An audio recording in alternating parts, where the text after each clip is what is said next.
আজকে আমরা ডাক্তার তৈরি করছি, আমরা ইঞ্জিনিয়ার তৈরি করছি, আমরা বিসিএস ক্যাডার তৈরি করছি, কিন্তু আমরা মানুষ তৈরি করতে পারছি না। ডাক্তার অপারেশন করেন, অপারেশন করার পরে যখন রুগীকে সুন্দর করে সুস্থ করে বাড়ি পাঠাচ্ছে, কয়েকদিন পর রুগী আবার আসছে, বলছে স্যার আমার তো পেটে অনেক ব্যথা। যখন আল্ট্রাসাউন্ড করা হচ্ছে দেখা যাচ্ছে ডাক্তার যে ছুরি দিয়ে ওই রুগীর পেটটা কেটেছিল ছুরিটা ঠিক পেটের মধ্যে রেখেছে। ইঞ্জিনিয়ার সাহেব, তাকে যখন বড় প্রজেক্ট দেওয়া হচ্ছে যে আপনি এটা কাজ করবেন, সে রডের পরিবর্তে কি দিচ্ছে বলেন? রডের পরিবর্তে কি দিচ্ছে? যখন এই প্রশাসন, যাদেরকে আমরা স্বপ্ন দেখি আমাদের জীবনের, যে আমরা প্রশাসন ক্যাডারে, যে পুলিশের বড় দায়িত্ব, পুলিশ ক্যাডার হতে চাই অথবা আমরা ভালো কিছু করতে চাই, ম্যাজিস্ট্রেট দাঁড়িয়ে আছেন, একজন শিক্ষার্থী সেই রংপুরের আবু সাইদ দাঁড়িয়ে পুলিশের সামনে বললো আমাকে গুলি করো। এর মধ্যে সে আত্মহুতি দিতে চায় না, বরং সারা বাংলাদেশের মানুষকে জানাতে চায় যে আন্দোলন কোনো আত্মহুতির আন্দোলন নয়, বরং বুকে সাহস নিয়ে আমি দাঁড়িয়েছি, আমাকে গুলি করো। যদি আমাকে গুলি করতে পারো তাহলে আমার পিছনে দাঁড়িয়ে থাকা আমার সাথী সঙ্গীদের গুলি করতে পারো। সেই নির্দয় পুলিশ ম্যাজিস্ট্রেট দাঁড়িয়ে সেদিন সেখানে তাকে গুলি করার অর্ডার দিয়েছে। এই ধরনের বিসিএস ক্যাডার আমরা বাংলাদেশে আর দেখতে চাই না। আমরা এমন কোনো বিসিএস ক্যাডার দেখতে চাই না যারা বাংলাদেশ গঠন করাচ্ছে দুর্নীতিকে সবচেয়ে তাদের জীবনের টার্গেট হিসেবে গ্রহণ করবে। আমরা বাংলাদেশে এমন কোনো এমপি দেখতে চাই না, এমন কোনো মন্ত্রী আমরা দেখতে চাই না, এমন কোনো পুলিশের প্রধান দেখতে চাই না যার বাড়ির সব কাপড় চোপড় এক জায়গায় করার পর একটা শোরুমে পরিণত হয়েছে। দেখেছেন না? যার নাম ছিল কি? বেনজির, যার কোনো নজির নাই। ঠিক সে শেখ হাসিনা করেছে, তার আসলে কোনোই নজির নাই। এরকম ইতিহাস বাংলাদেশে আর কখনো হয়নি। এরকম কিছু আমরা তৈরি করতে চাই না শিক্ষার্থী বলে। এখানে হয়তো অনেকেই দেখছে কুমিল্লা ভিক্টোরিয়া কলেজে হয়তো আমাদের কিছু ভাই বোন বসে আছে, কিন্তু আমি সেটা দেখি না। আমি যারা স্বপ্ন দেখে আমার মনে হয় আমি তাদের মধ্যে একজন। আমি এখানে দাঁড়িয়ে দেখছি আমার সামনে বসে আছে এমন কিছু মানুষ যারা এই বাংলাদেশকে সত্যিকারে বাংলাদেশ হিসেবে গঠন করতে চায়।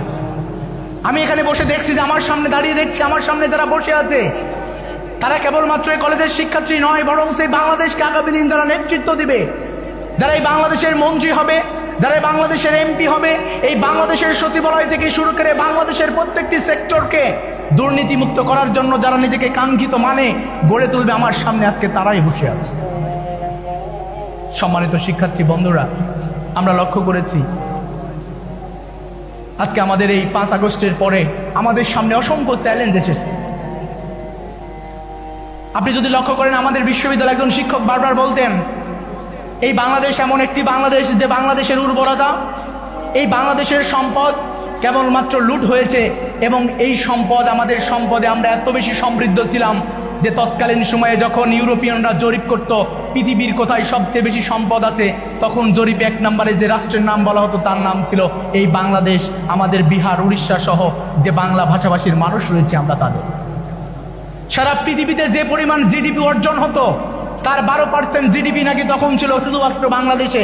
এই বাংলাদেশ এমন একটি দেশ, যে দেশের আপনি যদি দেখেন যেখানে যে শিল্পের কাঁচামাল, আমরা দেখেছি যখন ইংল্যান্ডে শিল্প বিপ্লব হয়েছে, এই শিল্প বিপ্লবের সবচেয়ে যে কাঁচামালগুলো সবচেয়ে সমৃদ্ধ, এই কাঁচামালগুলো গেছে বাংলাদেশ থেকে।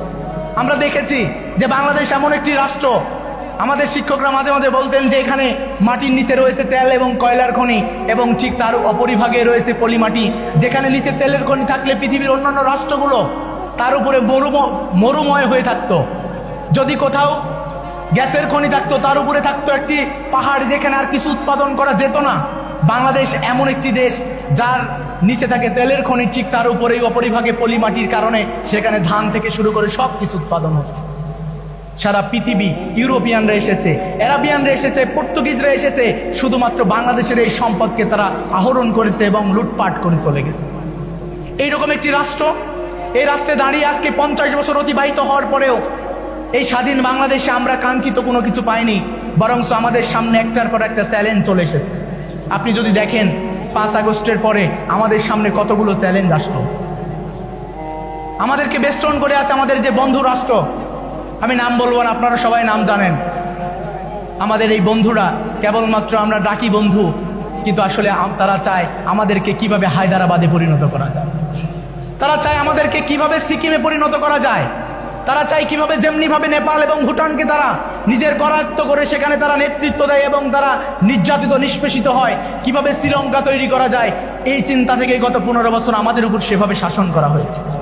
আমাদের যারা ব্রিলিয়ান্ট ছিল, যারা সমাজকে নেতৃত্ব দিবে, এই মেধাগুলোকে বাংলাদেশে থাকতে দেওয়া হয়নি। আমরা বিশ্ববিদ্যালয়ে বসে যখন ফার্স্ট ইয়ার সেকেন্ড ইয়ারে গল্প করতাম যে বিশ্ববিদ্যালয়ে পড়াশোনা শেষ করে কি করবা, আমাদের গল্পের মধ্যে উঠে আসতো বিসিএস ক্যাডার তো হওয়া সম্ভব নয়, কারণ আমাদেরকে একটা ভিন্ন দলের মানুষ হিসেবে তারা আইডেন্টিফাই করে।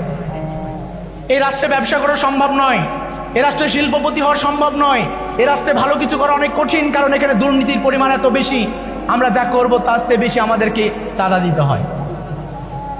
তখন আমরা চিন্তা করতাম যে এই রাষ্ট্রে আমরা থাকতে চাই না, আমরা যে কোনো মূল্যে বিশ্ববিদ্যালয়ে পড়াশোনা শেষ করে আমরা হায়ার স্টাডির জন্য দেশের বাইরে যেতে চাই এবং আর কখনো ফিরে আসতে চাই না। 5 তারিখের পরে আলহামদুলিল্লাহ আমাদের যারা মেধাবী, সারা পৃথিবীতে গত 15 বছর নির্যাতন নিষ্পেষণের শিকার হয়ে সারা পৃথিবীতে যে সকল মেধাবীরা ছড়িয়ে ছিটিয়ে ছিল, আমরা দেখেছি 5 তারিখের পরে তারা বাংলাদেশে এসেছে। বাংলাদেশের বিভিন্ন সেক্টরগুলোতে তারা কথা বলতে শুরু করেছে, বিভিন্ন সভা সেমিনার, সেখানে দাঁড়িয়ে আমাদের শিক্ষার্থী বন্ধুরা তাদের আগামীর ক্যারিয়ারটা কেমন হবে, কিভাবে তারা ক্যারিয়ারটা গঠন করবে, তারা এই জায়গাগুলোতে তাদেরকে ডেভেলপ করার জন্য একটার পর একটা স্কিলড যে সেমিনারগুলো রয়েছে সেগুলো তারা চালিয়ে যাচ্ছে। 5 তারিখের পরে আমাদের প্রথম চ্যালেঞ্জ দেওয়া হলো যে বাংলাদেশের নাকি ভূখণ্ড আর থাকবে না। 5 তারিখের পরে আমাদেরকে অস্থিতিশীল করা হয়েছিল। আমাদের সবচেয়ে বাংলাদেশের যদি আমরা মনে করি গুরুত্বপূর্ণ জায়গা, তাহলে আমাদের সবচেয়ে গুরুত্বপূর্ণ জায়গা হলো বাংলাদেশের আমাদের পার্বত্য চট্টগ্রাম। আপনারা লক্ষ্য করেছেন পার্বত্য চট্টগ্রামকে অস্থিতিশীল করা হয়েছিল। সেখানে দীর্ঘদিনের ইতিহাস ঐতিহ্যের আলোকে বাঙালি এবং অবাঙালিরা তারা একে অপরের সাথে যে মেলবন্ধনে আবদ্ধ ছিল, 5 আগস্টের পরে সর্বপ্রথম এই সাম্প্রদায়িক সংঘাত তৈরি করার চেষ্টা করা হয়েছে যে বাঙালি এবং অবাঙালি একটি পাহাড়ে থাকতে পারে না। আমাদের দীর্ঘদিন হাজার বছরের ইতিহাস যে হিন্দু মুসলমান বৌদ্ধ খ্রিস্টান বাংলাদেশ, যে অসাম্প্রদায়িক বাংলাদেশ, এই বাংলাদেশকে সর্বপ্রথম 5 আগস্ট পরবর্তী সময়ে টার্গেট করা হলো যে হিন্দু বৌদ্ধ খ্রিস্টান তারা একসাথে থাকতে পারবে না, এই বিভাজনের রাজনীতি করতে হবে। তখন দেখা গেল আমাদের মধ্যে সাম্প্রদায়িকতা উস্কে দেওয়া হলো, হত্যা করা হলো। আমাদের শহীদ জালিফ ভাই একজন অ্যাডভোকেট ছিলেন, তাকে হত্যা করা হয়েছিল।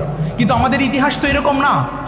আমাদের ইতিহাস আমাদের পাশের বাড়ির সেই হিন্দু আন্টি, তার বাসায় আমরা যেতাম, আমাদের ইতিহাস ছিল তাদের সন্তান আমাদের বন্ধু, তারা আমাদের বাড়িতে আসতো, কিন্তু এক সাম্প্রদায়িক বাংলাদেশ তৈরি করার জন্য চেষ্টা করেছিল আমাদের পার্শ্ববর্তী রাষ্ট্রের যে গোয়েন্দা সংস্থা রয়েছে তারা। আমরা দেখলাম 5 আগস্ট পরবর্তী সময়ে আমাদের উপর সবচেয়ে বড় চ্যালেঞ্জ ছিল আমাদের এখনো বাংলাদেশের যে জনসমষ্টি, আমরা এই জনসমষ্টিকে আমরা জনসম্পদে পরিণত করতে পারিনি। যদি আমাদের এই জনসমষ্টিগুলো জনসম্পদে পরিণত হতো, তারা যদি কর্মক্ষেত্রে দক্ষ হয়ে উঠতো, তারা যদি স্কিলফুল হয়ে উঠতো, তারা যদি সফট স্কিল আমাদের পৃথিবীর অন্যান্য রাষ্ট্রের মানুষের মতো হতো, তাহলে আমার মনে হয় বাংলাদেশের মানুষকে ঘুরে তাকাতে হতো না। কারণ বাংলাদেশে এত বেশি পপুলেশন, যা পৃথিবীর অন্তত 5টা-7টা রাষ্ট্রকে নেতৃত্ব দেওয়ার মতো কোয়ালিটি রাখে। কিন্তু আমরা লক্ষ্য করলাম আমাদের মাথার উপর চেপে আছে 12 লক্ষ রোহিঙ্গা। এই 12 লক্ষ রোহিঙ্গা, তাদের অন্ন বস্ত্র, তাদের বাসস্থানের ব্যবস্থা করা, তাদের নিরাপত্তার ব্যবস্থা করা, এই যে সব কিছু ব্যবস্থাপনার জন্য যে ধরনের একটা সুষম কাঠামো ছিল, সেটাকে ভেঙে ফেলে নতুন করে ষড়যন্ত্র করা হয়েছে কিভাবে বাংলাদেশে গঠিত নতুন সরকারকে আবারও বেকায়দায় ফেলা যায়। আমাদের সামনে অসংখ্য চ্যালেঞ্জ ছিল 5 আগস্ট পরবর্তী। এই কথাগুলো আমি কেন বলছি? এই কথাগুলো আমি বলছি এই জন্য যে এই কথাগুলো আমাদেরকে জানতে হবে, আমাদেরকে বুঝতে হবে, কারণ আমরাই আগামীর বাংলাদেশ গঠনের জন্য সবচেয়ে বেশি ভূমিকা পালন করব। সম্মানিত শিক্ষার্থী বন্ধুরা, আমরা লক্ষ্য করেছি যারা পৃথিবীতে বড় বড় ইতিহাস তৈরি করেছে, তাদেরকে আমাদের সামনে এমনভাবে উপস্থাপন করা হয়েছে যেন তারা পৃথিবীর হিরো। আমরা যখন পড়াশোনা করতাম তখন 6-7-এর বইয়ে পড়ানো হতো কামাল আতাতুর্ককে নিয়ে, পড়ানো হতো না?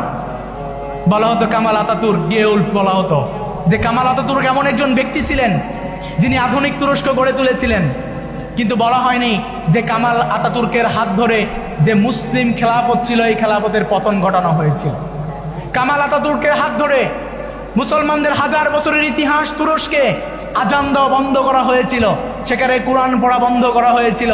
তার দ্বারা সেখানে ওয়েস্টার্ন যে কালচার, এই কালচারে পরিণত করা হয়েছিল তুরস্ককে। একটি বই আমরা পড়ি, দ্য প্রিন্স বইয়ের মধ্যে তৎকালীন সময়ে উনি লেখক রাষ্ট্রের যিনি প্রধান তাকে বলছেন যে হে আমার রাষ্ট্রের প্রধান, আপনাকে এই পৃথিবীর অন্যান্য যে দেশের বাদশা রয়েছে, অন্যান্য দেশের বাদশারা আপনাকে অনেক কিছু উপহার দিয়েছেন, আমি আপনাকে কিছুই উপহার দিতে পারছি না, আমি সামান্য একটি বই আপনাকে উপহার দিতে চাই। আমার বইয়ের মধ্যে কি আছে? আমার বইয়ের মধ্যে আছে আপনি যদি একটি রাষ্ট্রকে কুক্ষিগত করতে চান, একটি রাষ্ট্রে যদি আপনি ফ্যাসিজম কায়েম করতে চান, তাহলে কি করতে হবে সেটাও এই বইয়ের মধ্যে আছে। আপনি যদি একটি রাষ্ট্রকে যুদ্ধে পরাজয় করতে চান, সেই রাষ্ট্রের যে নীতিমালা যুদ্ধে, সেই নীতিমালাও আমার মধ্যে আছে। লেখককে জিজ্ঞাসা করলেন তোমার বইয়ের মধ্যে সবচেয়ে গুরুত্বপূর্ণ কি আছে একটা রাষ্ট্রকে ধ্বংস করার জন্য? তো বলছেন একটা রাষ্ট্রকে ধ্বংস করার জন্য আমার বইয়ের মধ্যে সবচেয়ে গুরুত্বপূর্ণ জিনিস হলো যে একটা রাষ্ট্রকে ধ্বংস করার জন্য সর্বপ্রথম তার সাংস্কৃতিক যে সভ্যতা রয়েছে, এই সংস্কৃতিকে আগে ধ্বংস করতে হবে। আজকে দেখেন আমরা ক্লাস 3-তে পড়ে একটা ছোট্ট বাচ্চা তার মাকে জিজ্ঞাসা করতেছে আম্মু তোমার কি বিয়ে হয়েছে? কি জিজ্ঞাসা করছে? আম্মু তোমার কি বিয়ে হয়েছে? মা তো অবাক। মা জিজ্ঞাসা করছে আম্মু তোমার কেন মনে হলো যে আমার বিয়ে হয়নি? সে বলছে আম্মু তোমার যদি বিয়ে হতো তো তোমার মাথায় তো সিঁদুর থাকতো। কি থাকতো? সিঁদুর থাকতো। এই যে ছোট্ট বাচ্চা এই কালচারটা কোথায় থেকে শিখলো? এই কালচারটা শিখে